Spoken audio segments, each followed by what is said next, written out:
Good morning, everybody. Merry Christmas to everybody. What is our biggest gift that we received? Jesus. Without him, there is nothing. We were talking about that in Sabbath school this morning. He is everything to us, and he is our reason for being. He's our future. So this is a time of year where we're reminded where we have received the best gift that we could have ever given. And I know I've covered this before. It's probably 2-3 years ago, but it bears repeating because it's such a big deal this time of year. There's something that comes with all the parties and the eating and the food and all this. Illness comes. That's another gift, not a good one. But this is one that is, to us as adults, it's not a big deal. It's just a common little cold. Maybe you sneeze, maybe your nose runs a little bit. But to babies and toddlers, it can be absolutely devastating. And it's called RSV, and it's respiratory syncytial virus. And to them, if we need to blow our nose, we just blow our nose. They're not able to do that. And this virus is like a very bad cold where all the mucus in there is very, very thick. They have a hard time getting it out, and they feel like they're drowning. And they have a low-grade fever. They just feel very miserable.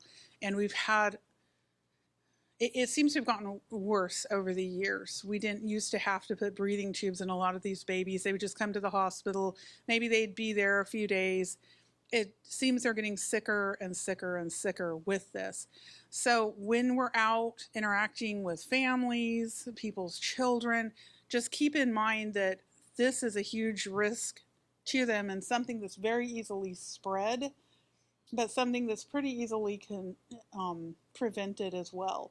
With this, they can get a sore throat, they can have a hard time breathing, loss of secretions, fever. It says that they have a dry cough.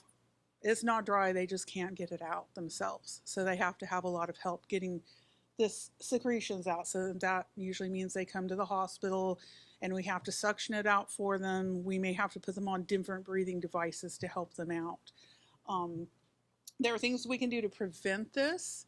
When you're around all those cute little grandkids, great-grandchildren, all those babies, we want to hold them. And I've had some people be a little offended because it's like, oh, here's my baby. It's like, don't get near me. I carry plague. Keep your baby away from me.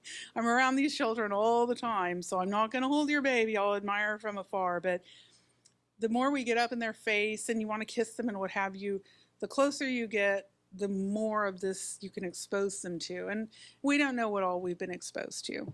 You're walking around, you could be exposed to 20 things at that moment and have no clue.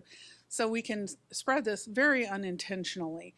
So we can wash our hands. That's always a good idea.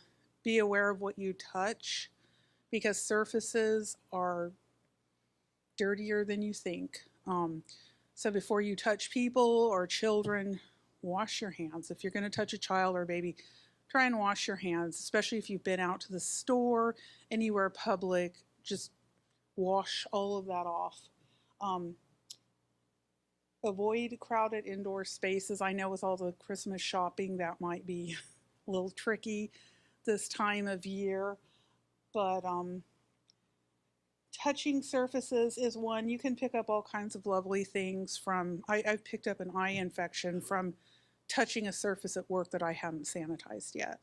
And your eye itches, you scratch it, and you enjoy 3 days of having an infected eye. So just be aware of what you touch, wash your hands, and don't get up in the faces of children, especially babies. Admire from a little bit of a distance. If you're someone that's around them all the time, it's different. If you're their caretaker or you spend a significant amount of time with them, it is better. But especially someone else's child, just keep your distance and we'll keep them healthy.